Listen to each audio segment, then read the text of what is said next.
got questions, we got answers. The Last Minute Fantasy Scramble starts in 10, 9, 8, 7, 6, 5, 4, 3, 2. And welcome back to the Last Minute Fantasy Scramble. Alongside Bobby Digital Janice and Bud Stanio.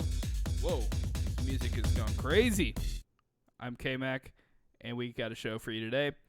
Starting with our breakdown of the Thursday night football matchup between the Cardinals and the Seahawks. Bobby, what'd you think of the Cardinals? Well, first off, when it comes to Kyler Murray, he had a quote-unquote bad game. He didn't really run the ball as much, and I think a lot of that had to do with that shoulder issue that happened early in the game. He kind of got hit, and you saw him kind of wincing. They were working on his shoulder a little bit. He should be fine for next Sunday, and he has an extra time to recover. But, man, he still got 20 points. He is the QB1 in fantasy overall the rest of the way, and he's been up to this point. So you don't worry about him. It was a bit of a disappointing game, though, if you did have him or if you had DeAndre Hopkins, who Seattle's secondary was just, coming in, supposed to be horrible, and Hopkins only had 5 for 56. Kirk had a quiet game as well. And then the running game, Kenyon Drake, he only had 11 for 29. He did save his day with a touchdown, but he did have 4 receptions, which is by far the most he's had in any game all year. So if that's something that continues, then I think Drake can be definitely a mid to high end RB2 the rest of the way, playing in a good offense.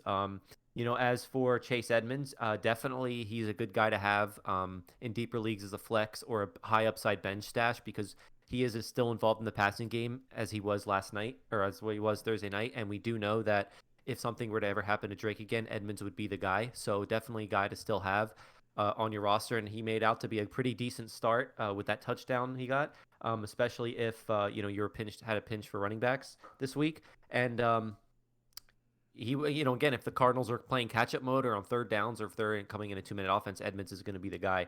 And then one last thing I will say before we get to Bud and the Seahawks is, I'm just not a big fan of Cliff Kingsbury. I think he's a bad coach, and I don't think the Cardinals are that good of a team, honestly. I think that just shows, the fact that Kyler Murray and DeAndre Hopkins are just so dang good that it just masks a lot of their issues. And come playoff time, I think they're going to be exposed. But I'm just questioning Kingsbury's play calling a lot of the times and his clock management. But and all in all, anyway, that's pretty much how it went for the Cardinals. Bud, Seahawks? As far as the Cardinals go, you hit everything on the head. I'm with you on Kingsbury being just kind of subpar in my opinion. This was a completely different game than what we saw from a few weeks ago when they played each other. And you expect a lot from these divisional matchups. And but one thing just real quick about the Cardinals, like a lot of people are complaining about Kyler Murray only netting them 20 points.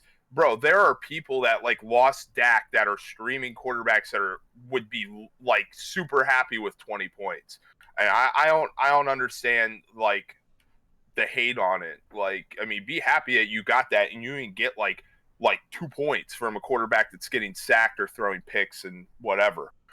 But anyways, so going to the Seahawks side of things, it was a subpar game, just like Kyler Murray had from Russell Wilson. I guess 20-ish points is kind of bad, right?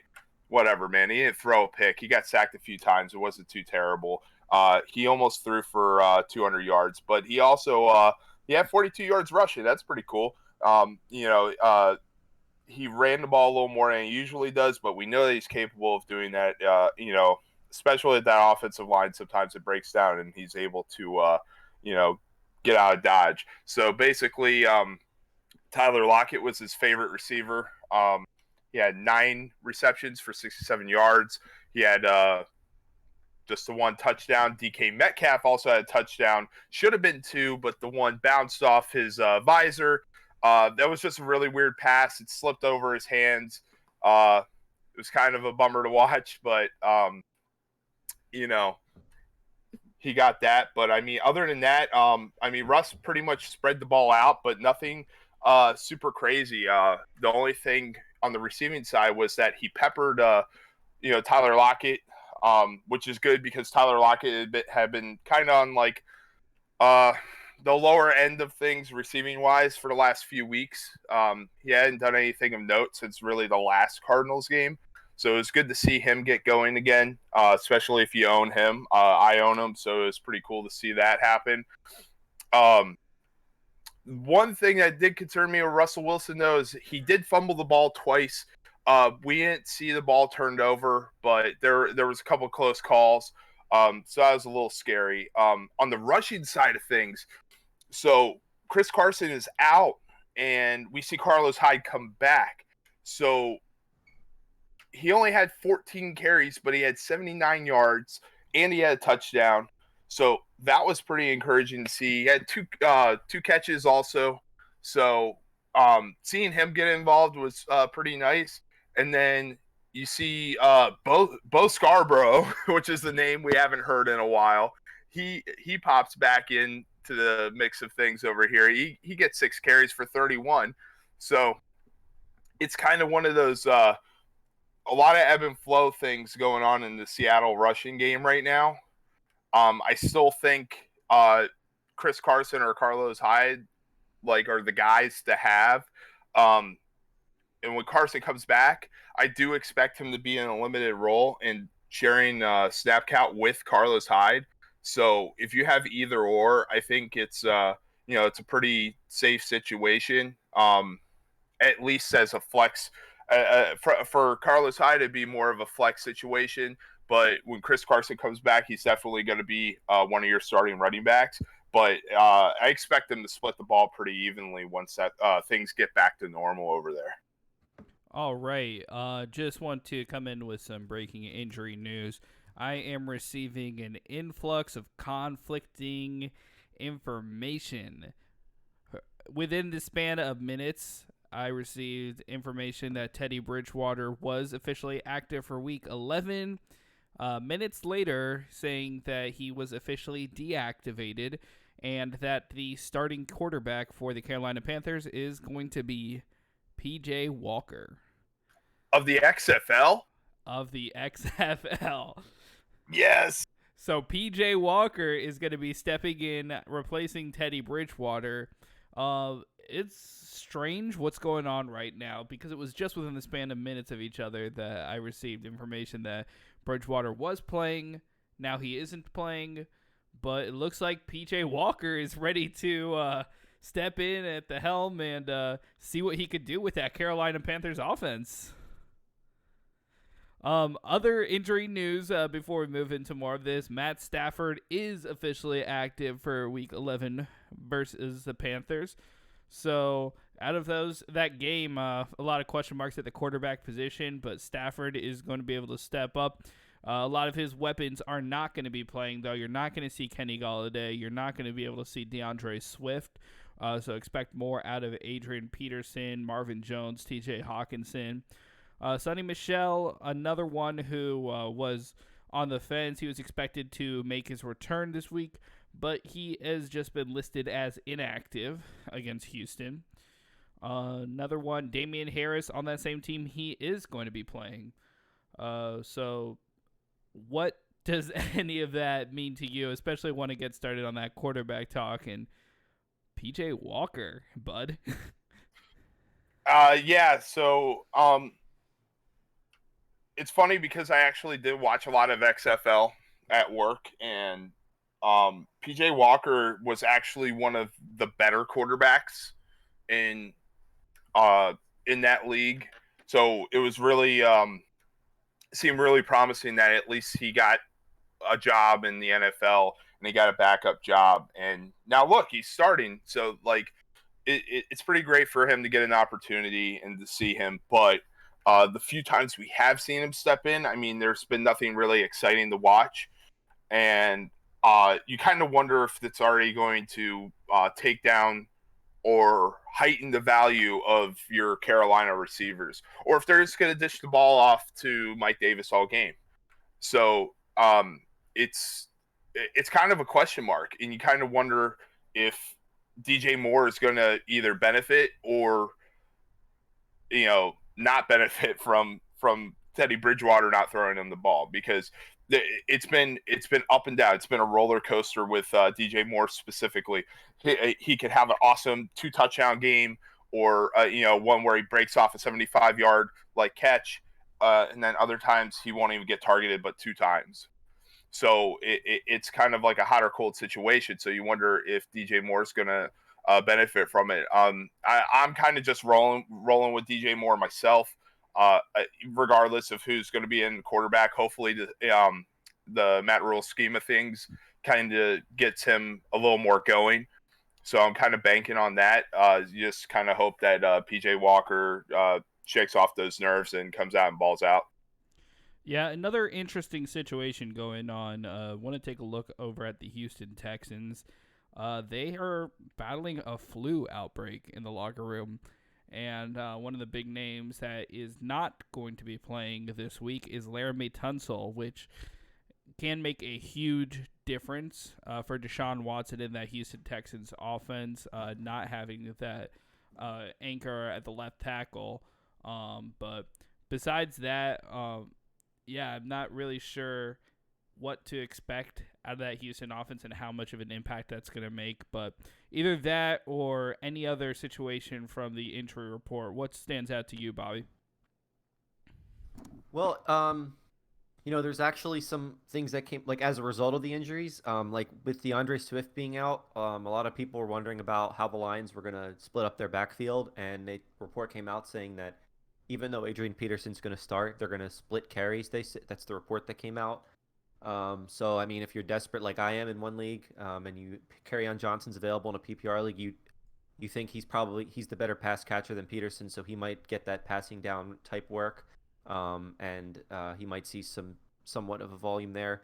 And then obviously we know that Calvin Ridley and Devontae Adams were both taken off the injury report. Another boost for Calvin Ridley, which all of us have here, as well as I have Julio Jones as well. It's exciting that Saints cornerback Marshawn Lattimore is going to be out this game as well. So that's a nice little boost, even though you're already starting those guys anyway. But that's a nice extra little boost to that offense there in Atlanta.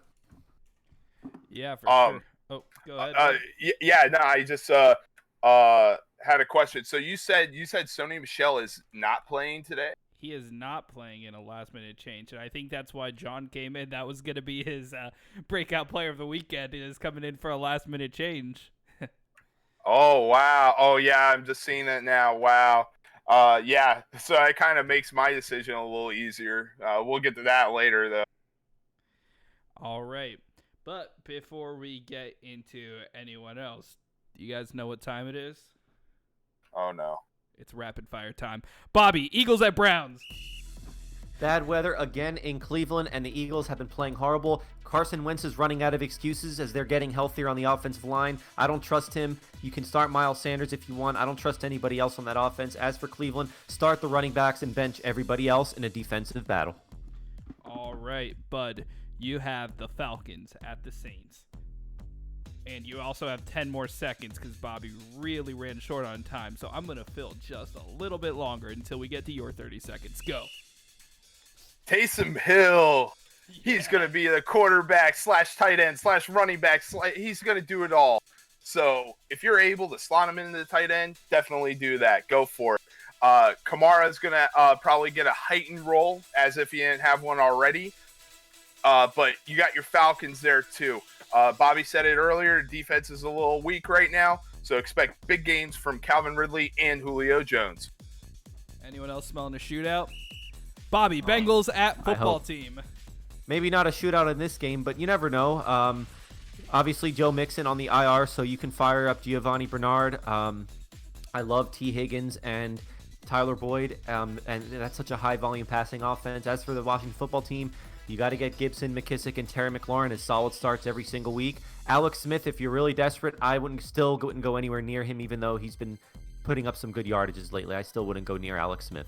All right, Bud, we got the Lions and the Panthers. Hard to like a lot of things here, really, in my opinion. on the Lions side of things, Matt Stafford's dealing with a hand injury on his throwing hand. Kenny Galladay is out. Swift is out. If you absolutely have to, you could start Adrian Peterson. You could start desperate flex play, Kerryon Johnson. Other side, you're starting Mike Davis. You're starting your Robbie Andersons and your DJ Moores, but otherwise, I don't see anybody startable All right, Bobby, here. we got the Steelers at the Jaguars. On paper, this looks like a blowout, but the Steelers have played down to their competition, except for last week against the Bengals. I still think they're going to win. Big Ben is just deciding to throw the ball at will with those 3 receivers are all top 15 plays. Connor is a shaky RB2, but you have to start him due to the landscape at running back. As for the Jaguars, I do like DJ Chark actually as a low-end wide receiver too, and James Robinson is going to get the work. He's matchup proof. All right, bud, you have the Titans at the Ravens. I think sneaky, this is going to be a good game. Both of these teams are coming off of losses from last week. I expect a big game from Derrick Henry today. And Tannehill hopefully is going to hit his receivers and take care of Jonnu Smith specifically. I'm also looking for a big game out of him. Other side of things, you hope Lamar Jackson could get going. Hopefully he can get to his receivers for once and maybe hit Mark Andrews. The Patriots at the Texans, Bobby. Not only are the Patriots number 1 in time of possession, number 1 in rushing offense, and they are also getting Stephon Gilmore back. The Texans are Laramie Tunsil is not playing, so give them a little bit of a downgrade with limited opportunity at time of possession. However, you still want to start Watson and the receivers there. Duke is a very low-end running back too, not very high upside. As for the Patriots, start Cam, start Damian, and start Myers. Jets, Chargers.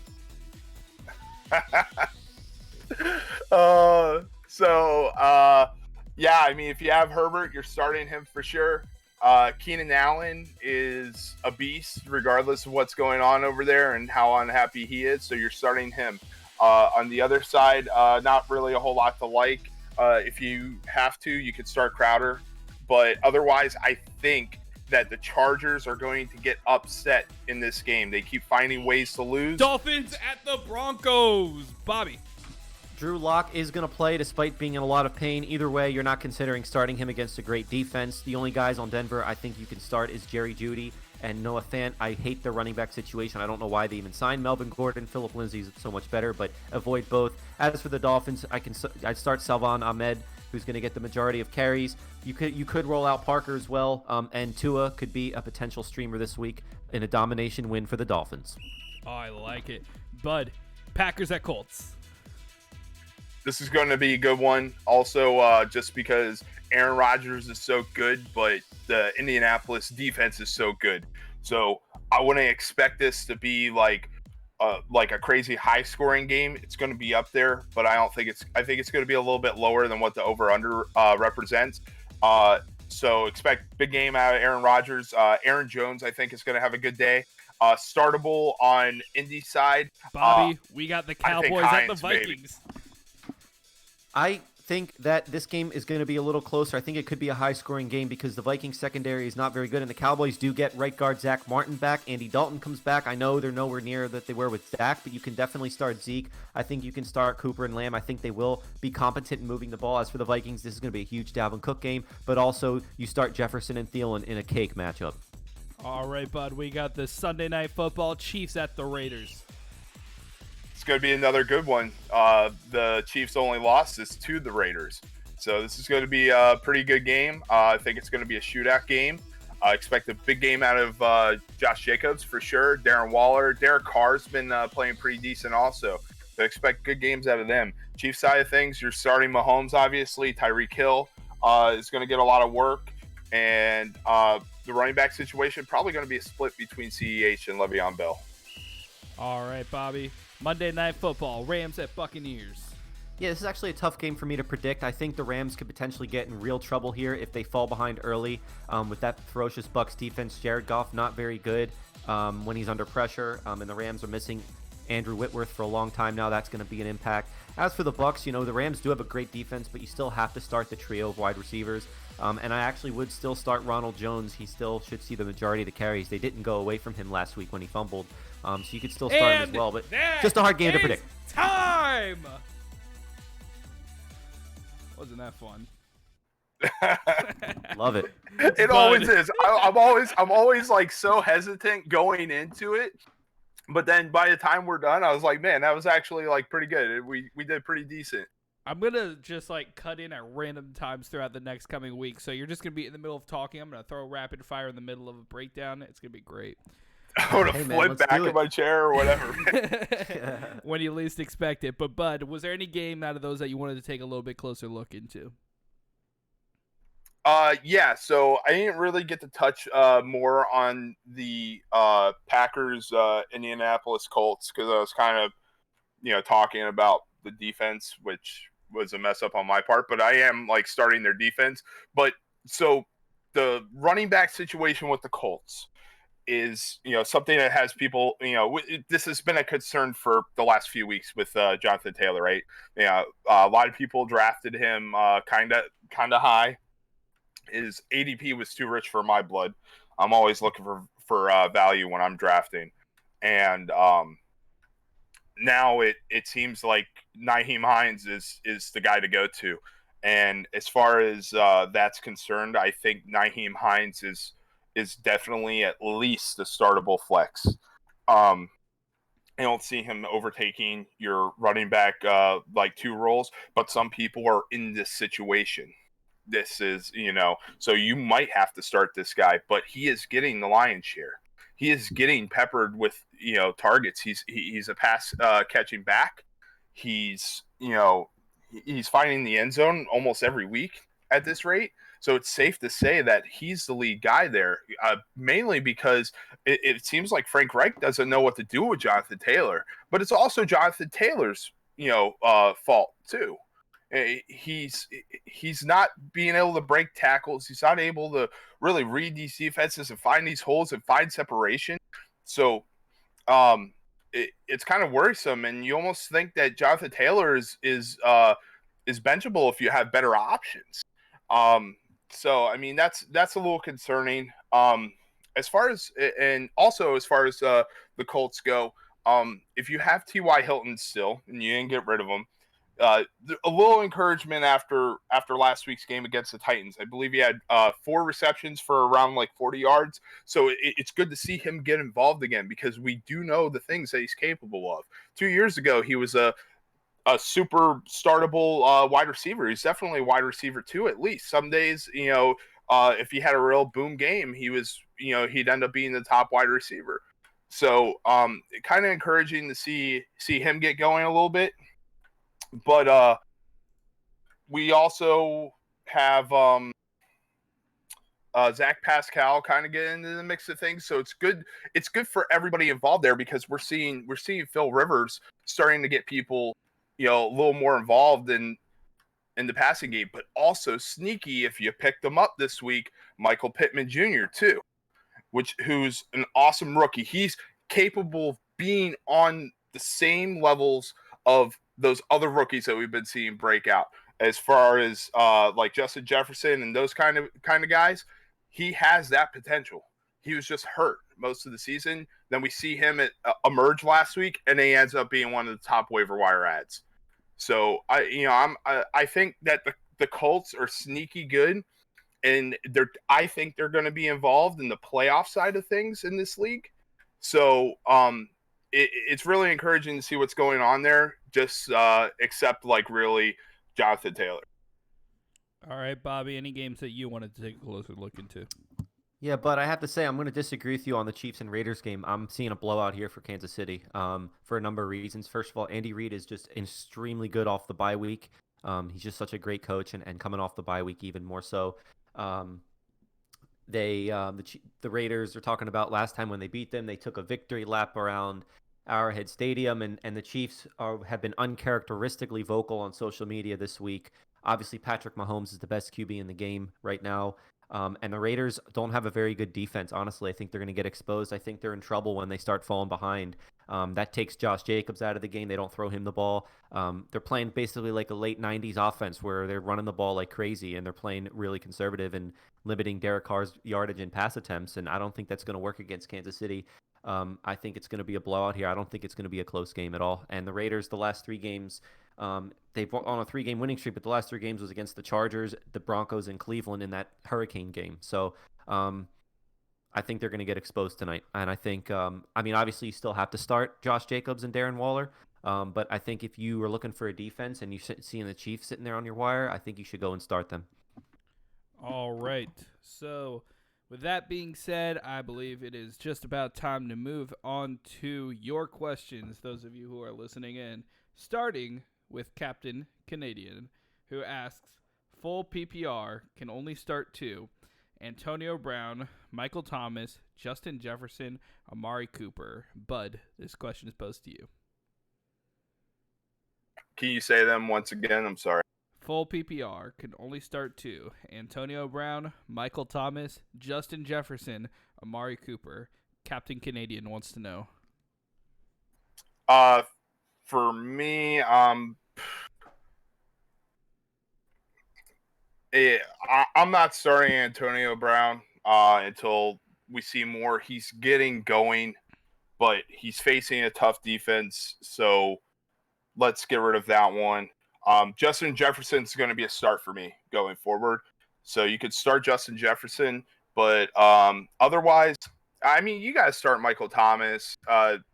Hopefully he can get going, and I'm pretty sure that Taysom Hill isn't going to go to just one guy. He's going to hit a lot of people, but you kind of hope that he connects with the top receiver over there. But I think him and Manny Sanders are going to get some work. So give me Thomas and Jefferson. All right, Bobby, this next question is for you. Kyle asks, 1 PPR flex, Robert Woods, Chase Claypool, T. Higgins.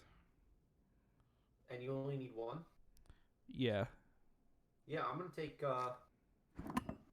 take T. Higgins here. He's just been playing outstanding. He's gonna see the guaranteed volume. I don't see how you can sit Higgins. The other 2 options are, I guess, okay. I'm not a big fan of Woods, but I would go with Higgins in that situation. I like that volume he's been getting. He's been playing really well. All right, Bud. Suzanne asks, I need 3 wide receivers. Thomas, Boyd, Crowder, Ripley, Chark, Judy. What 2 should I sit? Ripley? Who's Ripley? I'm going to guess they're saying Ridley. Ripley. Thomas, yes. They need to start 3. Thomas, Boyd, Crowder, Ridley, Chark, or Judy. So which 2 should I sit?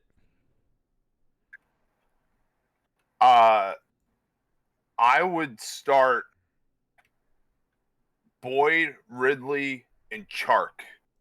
Those are the 3 I would go with. So you'd sit Thomas and Judy.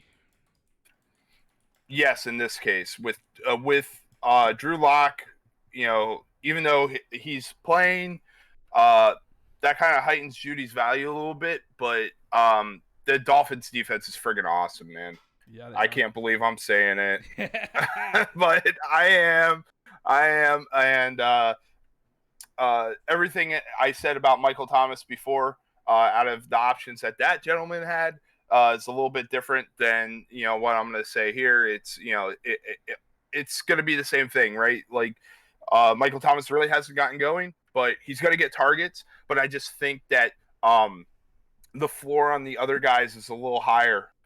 Boyd has been just playing pretty much well, literally all season, and Chark, I believe Bobby said he has wide receiver 2 appeal, and I totally agree with that. So you can't go wrong with Chark there. And Ridley, now that he's back, he could have almost gone when a couple weeks ago, but they just went ahead and gave him the extra rest. I think he's going to be good to go. So yeah, you got to start him. He's a wide receiver 1.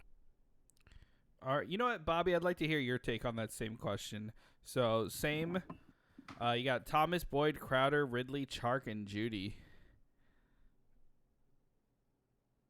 Thomas, Boyd, Crowder, Chark, and Ridley. And how many do you need? Start 3, sit 2. So Thomas, Boyd, Crowder, Ridley, Chark, and Judy. Got it. I got it written down here with my pen and paper. It comes in handy. Look, I'm with Bud in terms of, Ridley's a wide receiver 1. And what's that? 6 people. Yeah. Yeah, no, Ridley. I'm starting Ridley and Michael Thomas. I've been seeing a lot of questions throughout the week. Michael Thomas or this, Michael Thomas or that. Look, I understand he's been not doing very well, and then obviously he's been injured and he's had some issues. But look, you can't bench Michael Thomas. I'm sorry, I'm not doing it. He's just too good, and he's just too much of a big part of that offense, man. So I'm not benching Michael Thomas, and I'm not benching Calvin Ridley. And I do, I'm going to start Tyler Boyd as well. I like the targets that he's getting.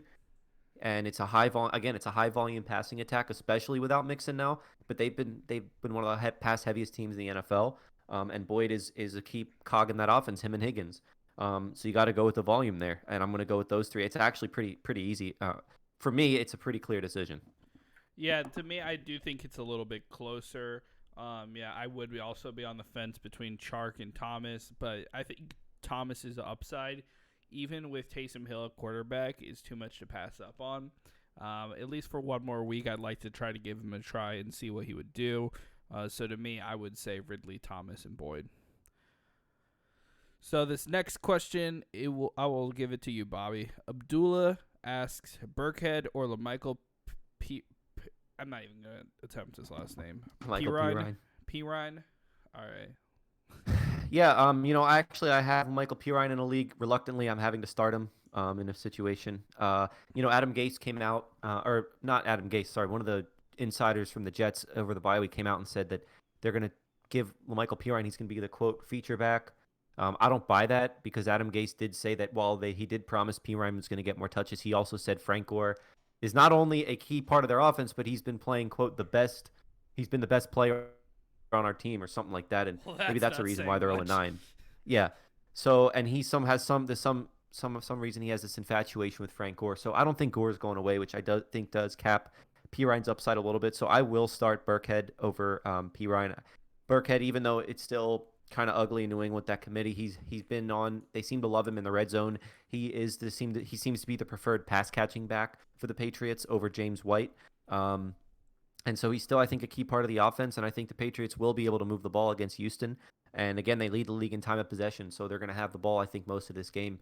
So I'll go with Rex Burkhead. All right, bud. Angie is struggling with wide receiver choices. Devontae Parker, Jacoby Myers, Marvin Jones Jr. You get to choose one. That's easy for me. Give me Myers. All right. Just straight up. He's getting, I believe it's somewhere it's in the 40s. I want to say it's like 47%. I think it's the number I last heard on target share.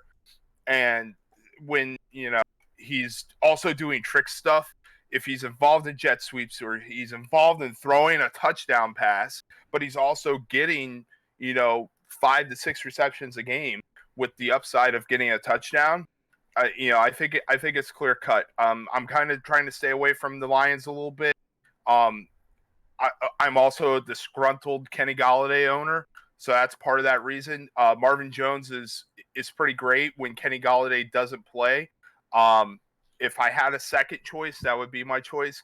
But I think Jacoby Myers is at least a startable flex or wide receiver 2 if you're weak at that position. But that's definitely where I'm leaning right now. All right, Bobby. Timothy asks, flex 1, Harris, Marvin Jones, or Ahmed, 0.5 PPR. Even though it's a 0.5 PPR, I'm still going to go with Damian Harris at the news that Sony Michel's out, which kind of, for me, locks him into a 20-touch role, 20 carries. He's not seeing any work in the passing game, but Houston's 32nd ranked run defense, and it's not even close, really. And like you said, how much the Patriots run the ball.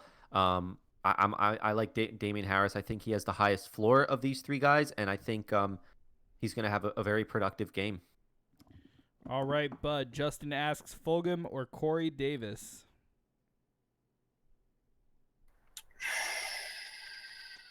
I'm thinking,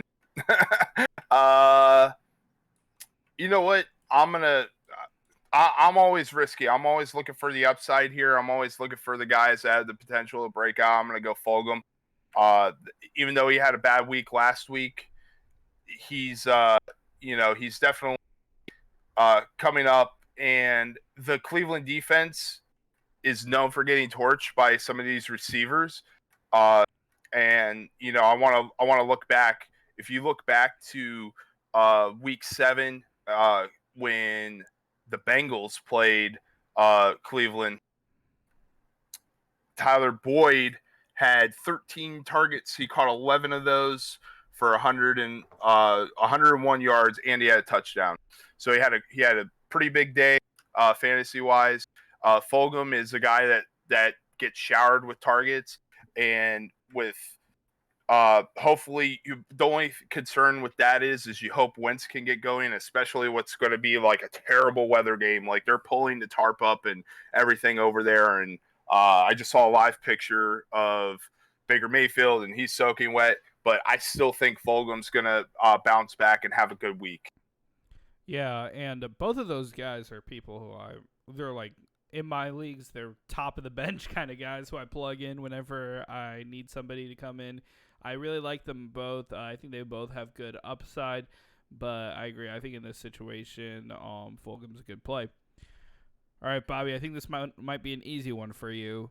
And we did mention his name once already, but not nearly as much as going around. Taysom Hill or Matt Ryan, same game.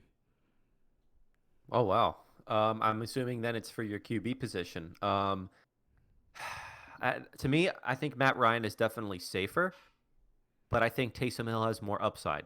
But he has a lower floor than Matt Ryan, of course, because Taysom Hill, we've never seen him be in a full-time quarterback role.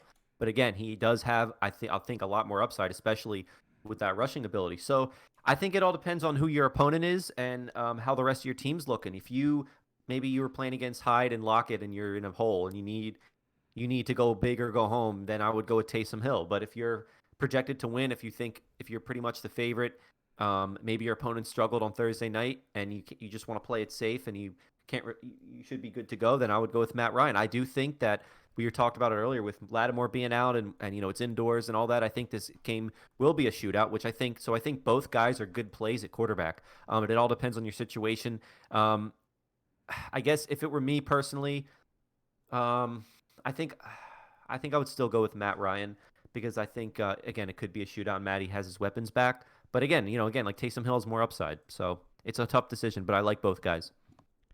All right, Bud. This next one's for you: Burkhead or Duke Johnson? Man, that's a toughie. Because if Michelle's not playing, and we know that Damian Harris is probably going to be running a lot, that might cut into his share, but you expect him to get some receptions or some work on that side. And Duke Johnson, we do know that he's going to be the volume guy over there. But also Laramie Tunsil is out. So you kind of wonder if that's going to affect things. But New England's defense isn't anything special, right home about. So, man, I think just based on volume, I think it's risky, but I think I got to go with Duke Johnson here. Yeah, I 100% agree. I don't trust Burkhead enough, especially with Damian Harris back. I know, he does have a potential to go in for a touchdown, but everybody in that backfield does, and you got Cam Newton to worry about also. So I'm not too high on Burkhead. Johnson's going to be the guy in Houston, and no matter what the matchup is, he is going to be getting those carries. So I definitely say that it'd be Duke Johnson, and to me, it's not very close. All right, Bobby. Steve asks, Brady or Tua? I mean, there's only one right answer. Well, that's an interesting one because of the matchup. Brady has a tough matchup against the Rams, but I'm still going to take Brady here because that's not the right answer. Well, look, because I think the Dolphins in this game are going to dominate, and they've been winning the games. A lot of their games on special teams, defense, and their running game. And I don't think they're not going to. Tua's not. It's not a high volume passing attack. It's not a very vertical passing attack right now. So I think Tua is a safe play, but I don't think he has a lot of upside this week. I mean, I hope I'm wrong, of course, because I'm a Dolphins fan, but I think Brady has more weapons, and even though it's a tougher defense, I think he's been on it. He's going to continue to go on a tear, and I would start him over Tua this week. So a little bit of inside information coming out of Dolphins camp. They are taking off the training wheels of Tua. Between this week and next week, expect big passing plays to be back into the playbook. Expect run-pass options to be more part of the game. Between this week and next week, Tua is going to go off. It could mean one of two things. It could mean that he's been playing a very safe game lately. Not really great for fantasy standards. Not something you really want to put in. But it could be the potential for more fantasy points. And it could just ruin his. He's already played 3 games without an interception, only 1 fumble. He's been playing the ball really safely, and he's been playing winning ball. So they are slowly introducing more of the game plan to him to see what he could do. And Brian Flores is taking it at a very reasonable pace. But just look out for this game and for the next game to be introducing a lot more plays and weapons to his arsenal. Well, yeah, if that's the case, if we knew that for sure, if that's the case, then I would play 2 over Brady. And that's in fantasy football when you're talking about QBs and the guys who have that high volume passing attack that go vertical that don't necessarily have the training wheels, so to speak. The guys that just, are gunslingers, like you got Herbert and you got Josh Allen this year and Jameis Winston last year was doing that. I mean, that's valuable in fantasy. But, hey, man, I'd love to see it too, K-Mac. And if that's the case, then definitely Tua over Brady. But I want to see it first. Yeah, you may see it more next week than this week, also because of the matchups too. But just be on the lookout for that. So this next question comes from Ian for Bud. Duke Johnson or DJ Moore, and Marvin Jones or Robbie Anderson? It's a 2-parter. All right, so let's do the first one. You said Duke Johnson or DJ Moore? Another Duke Johnson question for you.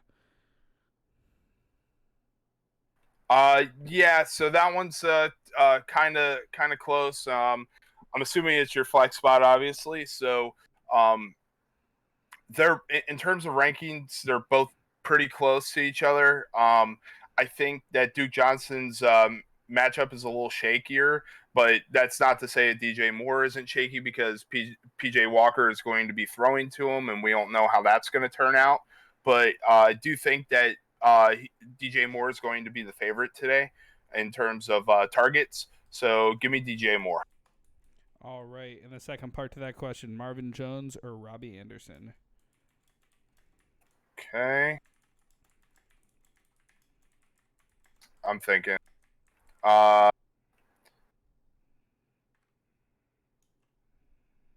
Sorry. Probably Marvin Jones is probably going to be ranked a little bit higher. Same thing. Shaky matchup for both sides. I mean, we don't know how involved Robbie Anderson's going to be. And Marvin Jones is going to be, I guess, the wide receiver 1 over there. So give me Marvin Jones. All right. So we have a question from Kyler, who asks Jonathan Taylor or Cam Akers. Bobby, this is for you. Well, Bud touched a little bit about the Colts backfield when he was talking about the Packers and Colts game about Nyheim Hines. And there actually was a report that came out today from Ian Rappaport saying that Hines is expected to get the bulk of the work. Now, I don't know if that's actually going to happen or not, but he clearly looks like their best running back. And like Bud said, Taylor's kind of hurting himself. He's not really helping him. They gave him every opportunity. But the matchup is just so good against Green Bay. And then meanwhile, Cam Akers, the reports again that McVay wants to get him going the second half of the season. And he did see the most carries of any Rams running back last week against Seattle. But it is a brutal matchup against the Bucs, and I fear that they're going to fall behind. So I would trot out Jonathan Taylor out there just because of the hope that maybe he'll get the hot hand somehow, and maybe they'll end up going to him mid-game. And it's a better matchup. As for Akers, I don't really see a way he can have a huge game this week. Even if he does get the majority of the work, the Bucs' run defense is just so stout. And again, I think they might fall behind in this game, and the Rams don't throw the ball to their running back. So I'll take Taylor here and just kind of roll the dice and maybe hope he gets lucky, finds the end zone, or ends up becoming the hot hand, and they roll them the rest of the way. All right, Bud. John asks, should I start Jared Cook against Atlanta or start Jonnu Smith against Baltimore? Oh man, that's tough. Yeah, it's kind of tough because we know Jared Cook is a favorite of Drew Brees, so it's you know it's kind of tough because we don't know what Hill's gonna do. So, but Jonnu Smith has he's always involved in some capacity, but he might only get targeted 2 times. We don't know really how involved he's going to be either, because it could be the other guys.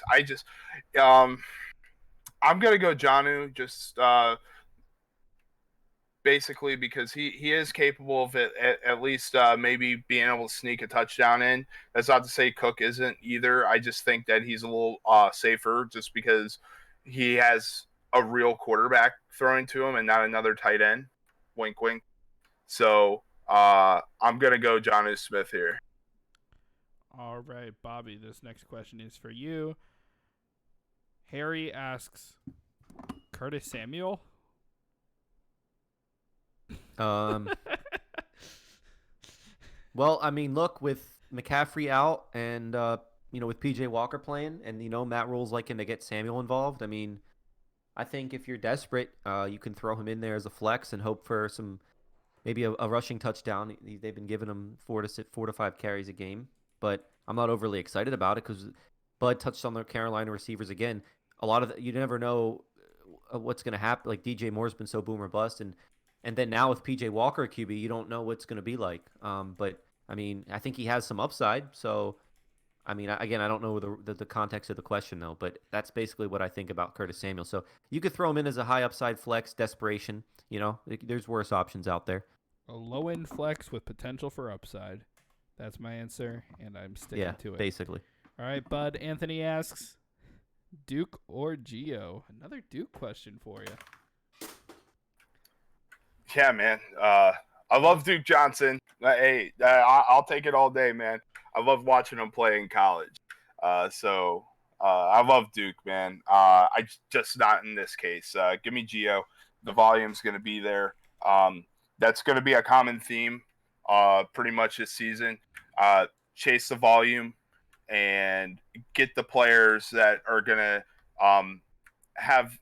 definitely have higher floor, but definitely are going to have higher volume because that's going to get you more points, more opportunities to get more fantasy points. And especially if you're in a situation. I mean, look, we're in crunch time right now. I'm not saying to take risks, but definitely follow whatever's safest and whoever's going to get a majority of the work. Don't put in a guy that's splitting 50-50 or it's dealing with a bad offensive line. We're following matchups here and we're following volume, and that's something that would be able to take you into the next echelon of things. If you're trying to make playoffs right now, you need to go with safer option. So Geo is the safer option here. All right, we only have time for a few more questions. Bobby, Eric asks, need one running back and one flex between McKissick, Chark, and Gurley. Definitely going to put McKissick in, especially if it's a PPR league. I mean, the guy saw, I think it was 15 targets last week. I mean, Alex Smith is just a check down monster. So McKissick is locked in. And I'm going to go with Chark over Gurley in the flex, especially if it's PPR league again. Todd Gurley is just extremely touchdown dependent, and the Saints have a very stout run defense as well. So if Gurley doesn't fall into the end zone, he doesn't have much value. He's only averaging 2.7 yards per carry. I'll go with Chark and J.D. McKissick there. All right, Bud. J-Rob or Michael Thomas, full point PPR.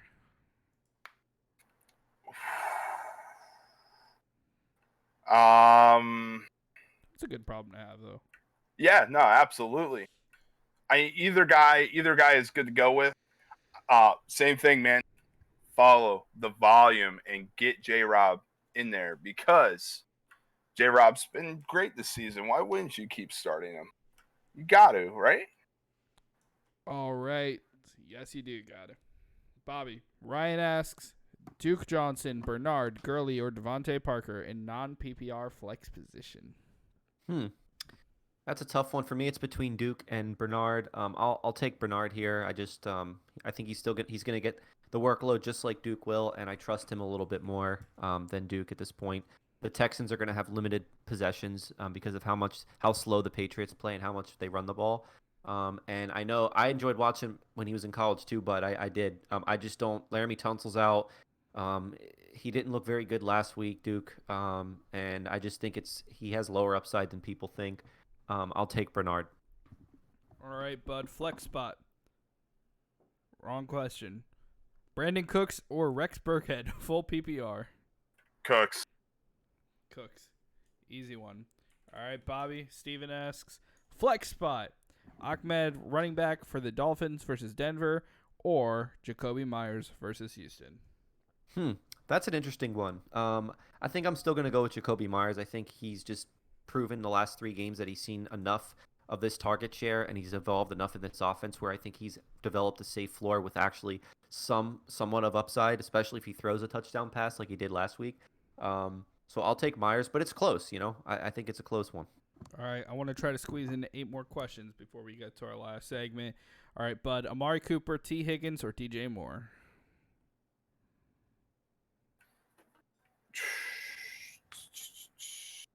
All right, I'll just make it quick. Moore. Moore. All right. It's close between him and Higgins, but I want DJ Moore. All right, Bobby. Eric Ebron or Logan Thomas? Logan Thomas. All right, bud. Ronnie asks PPR, Duke Johnson or J.D. McKissick? What is going on here? Man, another close one. I think McKissick's going to be pretty involved as a pass catching back, and if it's PPR, give me a McKissick. All right, Bobby. Braden asks, start 2 for me. Half point PPR. James Robinson versus Pitt. James Conner versus Jax. Clyde Edwards-Helaire versus Vegas. Or Antonio Gibson versus Cincinnati. You get to pick 2. I'll take J-Rob and Gibson. J-Rob and Gibson. Interesting choice. All right. Bud. Tommy asks, Gio or Fulgham, half point PPR. Man, there are so many tough questions today.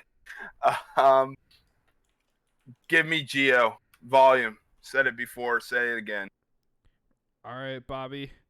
Braden asks, we have a lot of Bradens today. Chark or Judy?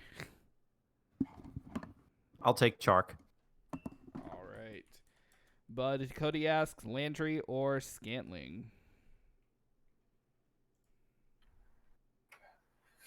Give me Marquez Valdez Scantling. Yes. Give me MVS. The weather's pretty bad, and Baker Mayfield over in that last rain game only had like 200 yards, no touchdowns. I think it's going to be another big running game in Cleveland today. All right, Bobby. Jose asks Antonio Brown or DJ Moore. That is a really interesting one. You know what? I think I know what Bud would say here, and I'll agree with him. I'll take DJ Moore. All right, and one final question, Bud. This comes from Dank Zuni 96 on the Twitch stream. Taysom Hill or Gronk? Yeah, I'd put Hill in, man. Yeah. Risk it for the biscuit. If he's throwing the ball, and whatever other gadget thinks he's going to do, I think, and that's another thing. Don't be surprised if Jameis Winston comes in for a series though and throws Taysom Hill the ball. If we've seen a lot of crazy things with this guy. He comes in, he vultures things, and this has been the case for the last couple seasons. But he's going to start out. He's going to play a few series. He's going to throw the ball, and he might even have a couple like quarterback sneaks. So expect rushing yards, expect throwing yards, even expect receptions. I think is Bud predicting that Taysom Hill is going to get 1 receiving touchdown, 1 rushing touchdown, and 1 passing touchdown? Yeah, why not? Let's go ahead. Hey, man, I'll go for that. Yeah, I could see it happening. All right, now it is time for our breakout player of the weekend. For those of you who don't know what this is all about, we take a player, go off of ESPN PPR projections, and we choose a player that's going to throw, or whatever their position is, for so many more points than their projections. Last week, our winner was John, who's not with us today, with his choice of Cordarrelle Patterson. And for this week, John chooses Adrian Peterson. So that's his choice with DeAndre Swift being out. Bobby, we'll go to you next. Who was your pick for this weekend's breakout player? Well, me and Bud have him. I have him in 2 leagues. I've been trying to trade for him in some other leagues. I'm going to go with Justin Jefferson, projected 10.9. I know a lot of people are saying, well, this is going to be a Dalvin Cook game against Dallas, which it is, but Jefferson based on his usage the last 3 games has taken over that number 1 receiving role in Minnesota.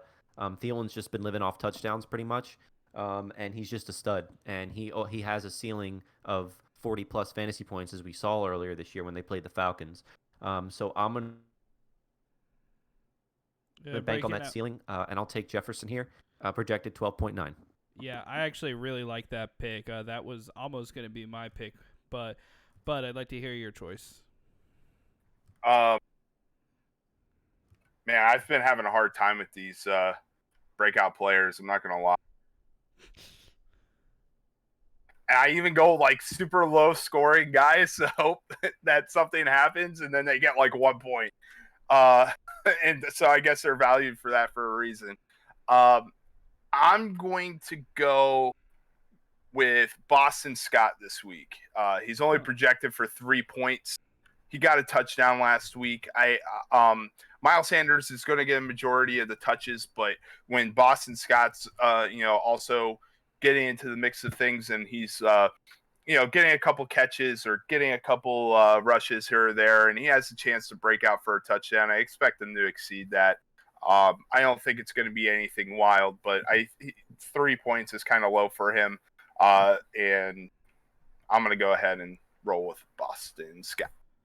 So I have been all over the place with my choices today. Originally, I was thinking, let's roll with Tua because I really think he's going to do good this week. But Bobby did bring up a point earlier that I think they'll be ahead a good portion of that game, and I'm not sure how well he'll do. And another one I was thinking of was Jared Cook.